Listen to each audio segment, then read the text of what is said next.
ഇപ്പോഴത്തെ smart road നിർമ്മാണം അത് എവിടെയും എത്തിയിട്ടില്ല. നിർമ്മാണം പൂർത്തിയാക്കാമെന്ന് പറഞ്ഞ സമയം കഴിഞ്ഞു. പക്ഷേ ഇപ്പോഴും മിക്കയിടത്തും റോഡിൽ കുഴി തന്നെയാണ്. ഇന്നലെ രാത്രി നല്ല രീതിയിൽ മഴ പെയ്തിരുന്നു. ഈ മഴ കൂടി പെയ്തതോടെ കാൽനട യാത്ര പോലും ഇപ്പോൾ അസാധ്യമാണ്. നാട്ടുകാർ അക്ഷരാർത്ഥത്തിൽ ദുരിതത്തിലാണ്. അമൽ തേനപ്പറമ്പിലും ഗോകുൽനാഥുമാണ് നമുക്കൊപ്പം വിവരങ്ങളുമായി ചേരുന്നത്. അമൽ ഉള്ളത് വഞ്ചിയൂർ തന്നെയാണ്. അമൽ,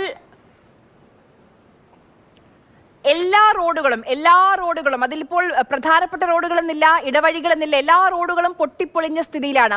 ഈ പണിയൊക്കെ എന്ന് തീരും? ഒരു ഡേറ്റ് ഒക്കെ പറഞ്ഞിരുന്നു മാർച്ച് അവസാനത്തോടു കൂടിയെന്ന്. ആ ഡേറ്റ് ഒക്കെ ഇതാ കഴിയാറായി. എന്താണ് ഇപ്പോൾ മേയറും ടൂറിസം വകുപ്പ് മന്ത്രിയും പൊതുമരാമത്ത് വകുപ്പ് മന്ത്രിയും ഒക്കെ പറയുന്നത്? പറച്ചിലൊക്കെ തുടങ്ങിയിട്ട് ഒരുപാട് കാലമായി. നമ്മളിപ്പോൾ ഈ കാണുന്ന വഴിയിലെ തിരക്ക് നമുക്ക് മനസ്സിലാകുന്നതാണ്. വാഹനങ്ങൾ ഇങ്ങനെ നിരന്തരം കടന്നു പോകുന്ന ഒരു വഴിയാണ്. അതുപോലെ തന്നെ വാഹനങ്ങൾ കടന്നു പോയിക്കൊണ്ടിരുന്ന ഒരു വഴിയാണ് നമ്മൾ ഇപ്പോൾ ഈ ദൃശ്യങ്ങളിൽ കാണുന്നത്. അതിലിപ്പോൾ വാഹനങ്ങൾ കടന്നു പോകുന്നില്ലെന്ന് മാത്രമല്ല, ആളുകൾക്ക് നടന്നു പോകാൻ പോലും വളരെ ബുദ്ധിമുട്ടുന്ന ഒരവസ്ഥയാണുള്ളത്. ഇവിടേക്ക് സാധാരണ നിലയിൽ അത്യാവശ്യം നല്ലതുപോലെ കിടന്ന റോഡാണ്. പിന്നീട് ഇത് സ്മാർട്ട് റോഡ് ആക്കാം എന്ന് പറഞ്ഞതുകൊണ്ട് ആളുകൾ കുറച്ച് ബുദ്ധിമുട്ടുകളൊക്കെ സഹിച്ച് കുറച്ച് കാലത്തേക്കാണല്ലോ ഈ പ്രശ്നം. അത് കഴിയുമ്പോൾ നന്നാകും എന്ന് നമ്മൾ പ്രതീക്ഷിച്ചിരുന്നതാണ്. പക്ഷേ ഇതിപ്പോൾ റോഡാണോ തോടാണോ എന്ന് മനസ്സിലാകാത്ത അവസ്ഥയാണ്. വലിയ കിടങ്ങുകളാണ് റോഡിൻ്റെ ഓരോ ഭാഗത്തും. നമുക്ക് ഈ താഴേക്ക് നോക്കിയാൽ കാണാൻ കഴിയും. ഇന്നലെയൊക്കെ പൊടിയായിരുന്നു ഇവിടുത്തെ പ്രധാന പ്രശ്നം. ഇന്നലെ കുഴിയായിരുന്നു, ഇപ്പോൾ കുളമാണ് എന്ന് പറയാൻ പറ്റുന്ന അവസ്ഥയിലാണ് വെള്ളം കെട്ടിക്കിടക്കുന്നത്. ഇനി അവിടെ നിർമ്മാണം തുടരണമെങ്കിൽ ഒന്നുകിൽ വെള്ളം വെയിലായി പറ്റിപ്പോകണം, അല്ലെങ്കിൽ മോട്ടോർ ഉപയോഗിച്ച് നമ്മുടെ ഓഫീസിൻ്റെ ഈ വഞ്ചൂര് തന്നെ തൊട്ടടുത്താണ് മാതൃഭൂമിയുടെ ഓഫീസ് ഉള്ളത്. ആ ഓഫീസിൻ്റെ അടുത്ത് ഇതുപോലൊരു കിടങ്ങുണ്ട്. അവിടെ നിന്നും ഇപ്പോൾ നമ്മൾ രാവിലെ വരുമ്പോൾ കാണുന്ന കാഴ്ച എന്ന് പറയുന്നത് മോട്ടോർ ഉപയോഗിച്ച് ആ വെള്ളം അടിച്ചു കളയുകയാണ്. അപ്പോൾ ഈ കാലാവസ്ഥ പ്രശ്നം മൂലമാണ് ആദ്യഘട്ടത്തിൽ ഈ നിർമ്മാണം വൈകുന്നത് എന്നൊക്കെ പറഞ്ഞിരുന്നു. പക്ഷേ അതിനുശേഷം കാലാവസ്ഥയ്ക്ക് അനുകൂലമായി നല്ല വെയിലായി. പക്ഷേ അതിനുശേഷവും നിർമ്മാണത്തിൻ്റെ കാര്യത്തിൽ, ഈ നിർമ്മാണ പുരോഗതിയുടെ കാര്യത്തിൽ ഒരു വേഗതയൊന്നും ഉണ്ടായില്ല. അതിങ്ങനെ ഇഴഞ്ഞു നീങ്ങുന്ന അവസ്ഥ തന്നെയാണുള്ളത്. ആളുകളെ സംബന്ധിച്ചിടത്തോളം വലിയ ദുരിതം ആണ് എന്ന് പറയേണ്ടി വരും. ആളുകൾ നടന്നു പോകുന്നതുവരെ അവിടേക്കൊക്കെ ഓഫീസും മറ്റുമൊക്കെ ഉള്ള ആളുകളൊക്കെയാണ് നടന്നു പോകുന്നത്. പ്രധാനപ്പെട്ട സ്കൂളുകളൊക്കെ ഈ പരിസര പ്രദേശങ്ങളിലുണ്ട്. അവിടേക്കൊക്കെയുള്ള കുട്ടികളൊക്കെ ജനറൽ ആശുപത്രിയുടെ അവിടെ വന്നിറങ്ങി അതിനുശേഷം നടന്ന് സ്കൂളിലേക്ക് പോകേണ്ട അവസ്ഥയാണ്. ഇതിലെ വാഹനങ്ങൾ നിരന്തരമായി സ്കൂൾ ബസ്സുകളൊക്കെ കടന്നു പൊയ്ക്കൊണ്ടിരുന്ന ഒരു വഴിയാണ്. ആ ഒരു വഴിയുടെ അവസ്ഥയാണ് ഇപ്പോൾ ഇങ്ങനെ കിടക്കുന്നത്. നമുക്ക് ഇന്നലെ വൈകിട്ട് ഒരു മഴ തിരുവനന്തപുരത്ത് പെയ്തിരുന്നു. അത്യാവശ്യം നല്ല മഴയായിരുന്നു. ആ മഴ കൂടി കഴിഞ്ഞു തുടങ്ങി. ഇപ്പോൾ വെയിൽ രാവിലെ മുതൽ അത്യാവശ്യം നല്ല വെയിലാണ്. അതുകൊണ്ടാണ് ഇങ്ങനെയൊന്ന് ഉണങ്ങി വന്നത്. അല്ലെങ്കിൽ നടന്നാൽ വഴുതി വീഴുന്ന അവസ്ഥയായിരുന്നു എല്ലായിടങ്ങളിലും ഉള്ളത്. ഈ വഴിയിലൂടെ കഷ്ടപ്പെട്ട് വാഹനങ്ങളൊക്കെ ചില സമയങ്ങളൊക്കെ കടന്നു വരാറുണ്ട്. അവർക്ക് വലിയ റിസ്ക്കാണ് എടുക്കുന്നത്. താഴേക്ക് പോയാൽ കഴിഞ്ഞു എന്ന് തന്നെ പറയേണ്ടി വരും. ഈ പല കുഴികളിലും ഈ കോൺക്രീറ്റ് ചെയ്യാനായി കമ്പികളൊക്കെ ഇങ്ങനെ നാട്ടി വെച്ചിട്ടുണ്ട്. അപ്പോൾ ആ കമ്പികളൊക്കെ സ്ഥാപിച്ചിരിക്കുന്നതിൻ്റെ ചെറിയൊരു ബൈക്കിന് നടന്നു പോകാനുള്ള വഴിയാണ്. ഒരു വീലൊക്കെ കടന്നു പോകുന്ന മാത്രം സ്ഥലത്ത് കൂടിയൊക്കെ ആളുകൾ ബൈക്കൊക്കെ. ഇപ്പൊ നമുക്ക് തന്നെ ഈ റോഡിന്റെ ഇരുവശത്തും വീടുകളൊക്കെ ഉണ്ട്, ഈ ചെറിയ ചെറിയ കടകളൊക്കെ ഉണ്ട്. അപ്പൊ ഈ കടകളൊക്കെ പൂട്ടിയിട്ട് മാസങ്ങളായി. പലരുടെയും ഉപജീവന മാർഗമൊക്കെ മുടങ്ങിയിട്ട് ഇങ്ങനെ മാസങ്ങളായിട്ടുണ്ട്. പലർക്കും വീട്ടിലേക്ക് പോകാൻ വഴിയില്ലാത്ത സ്ഥിതിയാണ്. ഈ കുഴിയും കുണ്ടും ഒക്കെ ചാടി കടന്നിട്ട് വേണം പോകാൻ.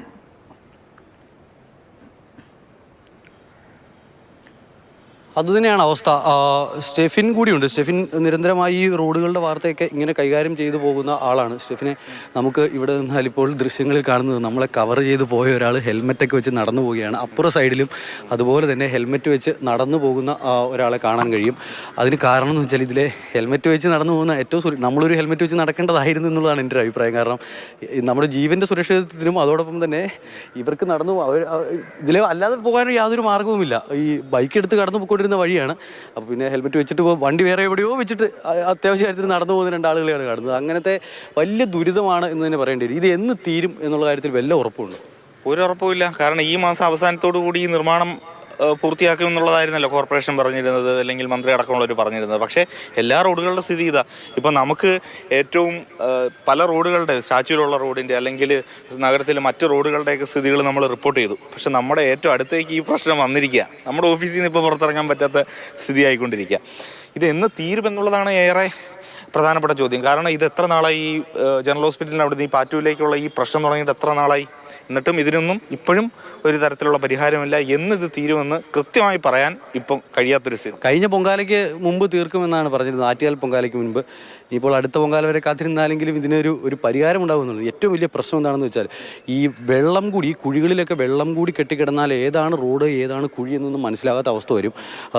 അപകടം സ്വാഭാവികമായും ഉണ്ടാകുന്ന അത് നമ്മൾ ഈ രാത്രിയിലൊക്കെ പ്രത്യേകിച്ചും ആളുകൾ ഈ നഗരത്തിലെ റോഡുകളിലൂടെ നടന്നു പോകുമ്പം പോലും അതീവ ജാഗ്രത പുലർത്തണം, അല്ലേ? കാരണം ഈ പറയുന്ന സ്ഥലത്തൊക്കെ വന്നു കഴിഞ്ഞ് വീണ് കഴിഞ്ഞാൽ വലിയ രീതിയിലുള്ള ഗുരുതരമായ പ്രശ്നങ്ങളൊക്കെ ഉണ്ടാകാനുള്ള സാധ്യതയുണ്ട്. എല്ലാ കുഴികളിലും വെള്ളം കെട്ടി കിടക്കുകയാണ്. കുറച്ച് ഈ രാവിലെ വെയിലായതുകൊണ്ട് കുറേയൊക്കെ പറ്റിപ്പോയത്. ഇതിൽ നടന്നു വരുന്ന ആളുകളുടെയൊക്കെ ബുദ്ധിമുട്ടുകൾ ചില്ലറയല്ല. ചേച്ചി, ഒരുപാട് കാലമായി റോഡ് പണി തുടങ്ങിയിട്ട്. ഇവിടെ താമസിക്കുന്ന ആളാണോ? എത്രത്തോളം ബുദ്ധിമുട്ട് നിങ്ങൾ അനുഭവിക്കുന്നത്? കുഴപ്പമില്ല. അങ്ങോട്ടാണ് അല്ല, ഇത് നല്ലൊരു കാര്യത്തിന് വേണ്ടിയിട്ടുള്ള ഒരു സ്മാർട്ട് റോഡാണ്, നന്നാകും എന്നൊക്കെ പ്രതീക്ഷിക്കാം. പക്ഷേ ഈ വരുന്ന സമയത്ത് വലിയ അപകടം പിടിച്ച അവസ്ഥയാണ്. മുഴുവൻ കുഴിച്ചിട്ടിരിക്കുകയാണ്. ഇത് പണിയൊന്നും തീരുന്നുമില്ല. നന്നാക്കണം. പക്ഷെ ഇത് കാലം ഇങ്ങനെ കടന്നു പോവുകയാണ്. ഒരുപാട് നാള്. ഈ ചേച്ചി ഈ വഴിയിലൂടെ നിരന്തരം പോകുന്നയാളാ? ആ പോകുന്ന വഴിയിലടക്കം ഇങ്ങനെ കാന കുഴിച്ചിട്ടിരുന്നത് നാളുകളായി. അവിടെ വീട്ടിൽ നിന്ന് പോലും പല ആളുകൾക്ക് പുറത്തിറങ്ങാൻ, ഈ വരുന്ന വീട്ടിൽ നിന്നൊക്കെ വാഹനങ്ങളൊക്കെ പുറത്തിറക്കിയിട്ട് പോലും കാലങ്ങളായിട്ടുണ്ടാവും. അങ്ങനെ കിടക്കുന്ന അവസ്ഥയാണ്. ഈ വഴിയിലൊക്കെ പൈപ്പുകളൊക്കെ ഇങ്ങനെ കൂട്ടിയിട്ടിരിക്കുന്നത് കാണാം. ഈ പൈപ്പൊക്കെ ഇനി ഈ മണ്ണിനടിയിലേക്ക് പോകേണ്ടതാണ് ഷെഫിനെ. ഇതൊക്കെ എടുത്ത് ഈ മണ്ണിനടിയിൽ എന്നിട്ട് തീരും എന്നുള്ള കാര്യത്തിൽ ഒരു ഉറപ്പുമില്ല. കുഴി ഡെയിലി കുത്തുന്നുണ്ട് എന്ന കാര്യത്തിലാണ് ഇതിൻ്റെ ഏറ്റവും പ്രധാനപ്പെട്ട ഒരു പ്രശ്നം എന്ന് പറയുന്നത്. ഇതാദ്യം ഒരു കരാറുകാരനായിരുന്നു ഈ റോഡ് നിർമ്മാണം മുഴുവൻ ഏറ്റെടുത്തിരുന്നത്. ആ കരാറുകാരൻ പിന്നീട് ഇടയ്ക്ക് വെച്ചിട്ട് പോകുന്ന അവസ്ഥയുണ്ടായി. പിന്നീട് ഇത് പല ആളുകൾക്ക് ഈ കരാർ വീതം വെച്ച് കൊടുക്കുകയാണ്. അത് കുഴി കുത്തുന്ന ഒരാൾ, മൂടുന്നത് വേറൊരാൾ, പൈപ്പിടുന്നത് വേറൊരാൾ. ഇവർ തമ്മിൽ ഒരു ഏകോപനവും ഉണ്ടാകുന്നില്ല എന്നുള്ളതാണ് ഒരു പ്രധാനപ്പെട്ട പ്രശ്നമായി നമുക്ക് ഇപ്പോൾ മനസ്സിലാക്കാൻ കഴിയുന്നത്. നേരത്തെ ഒരു കടകംപള്ളി സുരേന്ദ്രനും മുഹമ്മദ് റിയാസും തമ്മിൽ ഒരു തർക്കം ഉണ്ടായ വിഷയമൊക്കെ സ്റ്റേജിൽ ഓർക്കുന്നുണ്ട്. അതെ, തീർച്ചയായും. പിന്നെ അതോടൊപ്പം തന്നെ ഒരു കാര്യം, ഈ ആറ്റുകാൽ പൊങ്കാലയ്ക്ക് മുമ്പ് 25 റോഡുകളോ 28 റോഡുകളോ എന്തോ പൂർത്തിയാക്കുമെന്നുള്ളത് പറഞ്ഞിരുന്നു. നഗരത്തിലെ ഈ ടാർ ചെയ്ത റോഡുകൾ ആ ലിസ്റ്റിലേക്ക് അങ്ങ് ഉൾപ്പെടുത്തി 25 റോഡ് പൊതുമരാമത്ത് വകുപ്പാക്കി. പക്ഷേ പ്രധാനപ്പെട്ട ജനത്തിരക്കുള്ള അല്ലെങ്കിൽ വാഹന തിരക്കുണ്ടായിരുന്ന റോഡുകളൊക്കെ ഇപ്പോഴും ഇതേപോലെ കിടക്കാം. സ്റ്റാച്യു നിന്ന് ജനറൽ ഹോസ്പിറ്റലിൽ പോകുന്ന റോഡ്, ജനറൽ ഹോസ്പിറ്റലിൽ നിന്നും വഞ്ചൂര് പോകുന്ന റോഡ്, ഇതൊക്കെ ഇങ്ങനെ ഇഴഞ്ഞ് നീങ്ങുകയാണ്. ഷെഫിന് ഇന്നലെ വരെ പൊടിയായിരുന്നു പ്രധാനപ്പെട്ട ഒരു പ്രശ്നം.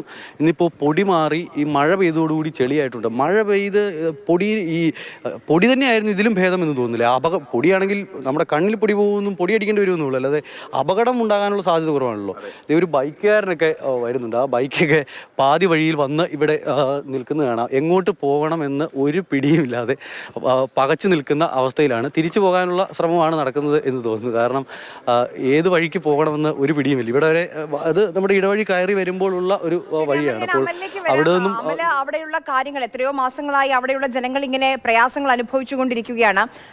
വളരെ പ്രയാസപ്പെട്ട് പേടിച്ചുകൊണ്ടൊക്കെയാണ് ആ വഴിയിലൂടെ നടന്നു പോയിക്കൊണ്ടിരിക്കുന്നത്. സ്റ്റാച്യൂവിലേക്ക് പോവുകയാണ്. അവിടെ ഗോകുലുണ്ട്. ഗോകുൽ, സ്റ്റാച്യൂവിലെ എല്ലാ വഴികളും, സ്റ്റാച്യൂ എന്ന് പറയുന്നത് ഒരു പ്രധാന സംഗമ കേന്ദ്രമാണ്. സെക്രട്ടേറിയറ്റ് ഒക്കെ പരിസരത്താണ്.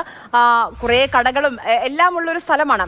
ആ റോഡ് ഒരുപക്ഷെ എത്രയോ കാലമായി ഏറ്റവും ആദ്യം പൊളിച്ചിട്ട റോഡുകളിൽ ഒന്നാണ് ആ സ്റ്റാച്യൂലേക്ക് താഴേക്ക് ഇറങ്ങുന്ന ആ വഴി എന്ന് പറയുന്നത്. എന്താണ് ഇപ്പോഴത്തെ അവസ്ഥ? കണ്ടിട്ട് ഉടൻ പണി തീരുമെന്ന് തോന്നുന്നുണ്ടോ?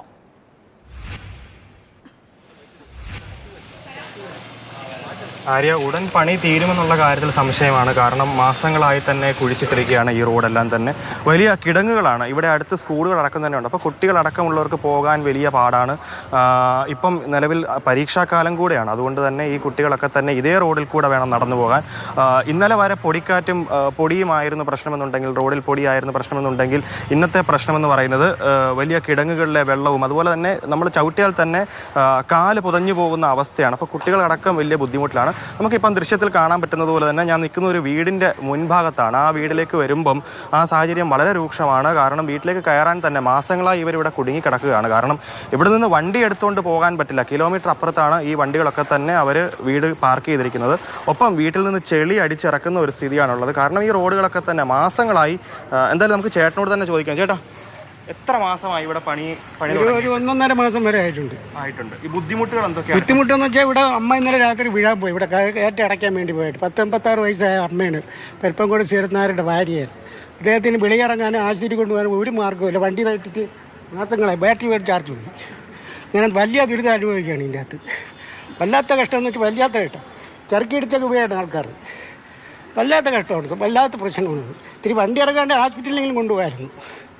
അതാണ് സംഗതി. അവിടെ ഉള്ള മണ്ണത്രയും വാരിയിട്ട് വീട്ടിൻ്റെ അകത്ത് എത്രയും ചെളി കയറി വേണ്ട പ്രശ്നം. ആര്യ, ഒപ്പം തന്നെ ആളുകൾക്ക് ആരോഗ്യ പ്രശ്നവും വളരെയധികം ഉണ്ടെന്നുള്ളതാണ് നമുക്ക് മനസ്സിലാക്കാൻ സാധിക്കുന്നത്. കാരണം ഈ റോഡുകളോട് ചേർന്നുള്ള പണിയും ഒക്കെ ആയിട്ട് നിലവിൽ വലിയ രീതിയിൽ നിർമ്മാണ പ്രവർത്തനങ്ങൾ നടക്കുന്നതുകൊണ്ട് തന്നെ ഈ പൊടിക്കാറ്റടക്കമുള്ള പ്രശ്നമുണ്ട്. അതുകൊണ്ട് തന്നെ ശ്വാസകോശ സംബന്ധമായ രോഗങ്ങൾക്ക് പലരും ചികിത്സ തേടുന്നതായിട്ടും തിരുവനന്തപുരം നഗരത്തിൽ തന്നെ വലിയ പ്രശ്നങ്ങളാണ് നിലവിൽ നമ്മൾ നേരിടുന്നുള്ളത്. ഇപ്പോൾ നമ്മൾ ഈ കാണുന്ന പോലെ തന്നെ ഈ റോഡുകളൊക്കെ തന്നെ സത്യത്തിൽ ഓരോ ഗുണാക്കേവുകളായിട്ട് തന്നെ മാറിയിട്ടുണ്ട്. വലിയ കിടങ്ങുകളാണെന്ന് പറയേണ്ടതായിട്ട് വരും. എത്രയും റിസ്ക് എടുത്ത് തന്നെ ആളുകളൊക്കെ പോകുന്നത് നമുക്ക് കാണാൻ പറ്റും. കാരണം ഈ പറയുന്ന പോലെ തന്നെ റോഡിന് വീതിയില്ല, ആ പൊളിച്ചിട്ട റോഡിന് ഒപ്പം തന്നെ അത് എല്ലാം കിടങ്ങുകളാണ്. താഴെ വീണ് കഴിഞ്ഞാൽ വെള്ളത്തിലേക്ക് തന്നെ പതിക്കുന്ന ഒരു അവസ്ഥ. പൈപ്പുകളൊക്കെ ഇടാൻ വേണ്ടി എടുത്ത കുഴികളാണ്, പക്ഷേ ഇതുവരെ മൂടിയിട്ടില്ല. മാസങ്ങളായിട്ടുണ്ട്, 1-2 മാസമായിട്ടുണ്ട് നിലവിൽ ഈ റോഡൊക്കെ കുഴിച്ചിട്ടിട്ട്. ഒപ്പം തന്നെ വലിയ ബുദ്ധിമുട്ടിലാണ് ആളുകൾ. അതായത് സമാന്തരമായി മറ്റൊരു പാത സൃഷ്ടിക്കാതെയാണ് ഇത്തരത്തിൽ കുഴിച്ചിട്ടിരിക്കുന്നത് എന്നുള്ളതാണ്. അതുകൊണ്ട് തന്നെയാണ് ഈ പ്രധാന പ്രശ്നങ്ങൾ നേരിടുന്നത്. കാരണം ആളുകൾക്ക് പോകാൻ പറ്റുന്നില്ല, ആളുകൾ വലിയ ദുരിതത്തിലാണ്, ബുദ്ധിമുട്ടിലാണ്. വലിയൊരു തലവേദനയായി മാറിയിട്ടുണ്ട് ഇങ്ങനെ പൊട്ടിപ്പൊളിഞ്ഞു കിടക്കുന്ന റോഡുകൾ. എന്നാണ് ഇതിനൊരു അവസാനം, എന്നാണ് ഇതിനൊരു പരിഹാരം എന്നാണ് നമുക്കിനി അറിയേണ്ടത്.